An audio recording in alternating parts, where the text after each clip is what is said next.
So, on the eve of only the second Rugby World Cup final to feature the All Blacks and the Springboks, naturally the New Zealand, really, because South Africa really doesn't care about it, the name Susie comes up.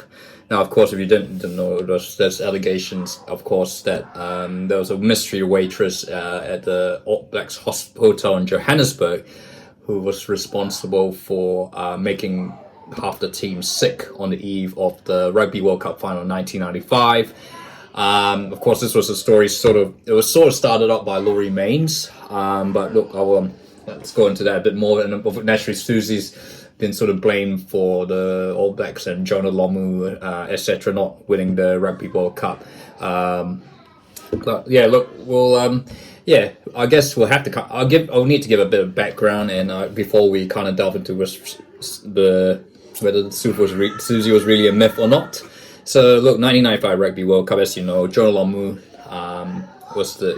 really emerged as the breakout star of World Rugby's first true superstar. And yeah, they smashed England. While South Africa sort of got a bit lucky against France. And a lot of people were tipping the All Blacks. Well, I guess certainly the New Zealand public, maybe some members of the Northern Hemisphere public, they were thinking the All Blacks are raging favourites. Joe Lomu, of course, you also had Zinzan Brooke, Josh Kronfeld, Sean Fitzpatrick, players who would ultimately go on to, win the Test series in South Africa a year later, considered one of the great All Blacks teams. The 1995 Rugby, the All Blacks were, often considered one of the best ever All Blacks teams of all time. And so, yeah, look, so of course on the eve of the Rugby World Cup final, a couple of players, notably Mark Ellis, Jeff Wilson, fall sick.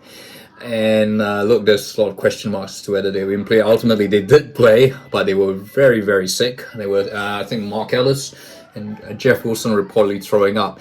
And the story came out that there had been about a food poisoning through the camp. Of course, as you know, South Africa won a gripping final, 15-12, against a valiant All Blacks team who was certainly not quite at their best in terms physically. I should note that Jonah Lomu was not one of the players who fell sick. But as you know, Chester Williams, they did the cup. Did a bit of a job on Jonah Lomu, and yeah. So in the aftermath, of course, South Africa's story was that Nelson Mandela giving the Rugby World Cup trophy to Francois Pienaar, Rainbow Nations born, all was forgiven from apartheid. But in New Zealand, of course, there was a talk of Susie. Now, look, it's of course impossible to prove. I mean, we've had stories, I think. Look, Laurie Main's wife knew investigated in South Africa, and the findings were a bit conclusive. They did find a staff member had joined the hotel and then left 2 days later, around the same time as the Rugby World Cup final. But yeah, look, there was another report, of course, I think it was by hamburgers. Apparently, I've read a more recent report in the New Zealand Herald that a couple of the All Blacks players were eating seafood, which, yeah, come on. Yeah, that is a really dumb idea to have before a massive game. So in conclusion, the Susie myth, it's probably a myth, but we've moved on. We've won two more Rugby World Cups since that time. South Africa has won 2 more Rugby World Cups. We're kind of tied. And the fact is, South Africa, Johannesburg, Ellis Park, Big Stan, Nelson Mandela, they were probably the most inspired performance ever. So that's that. But anyway, if you think Susie's real, feel free to comment. And look, if you like this video, feel free to subscribe.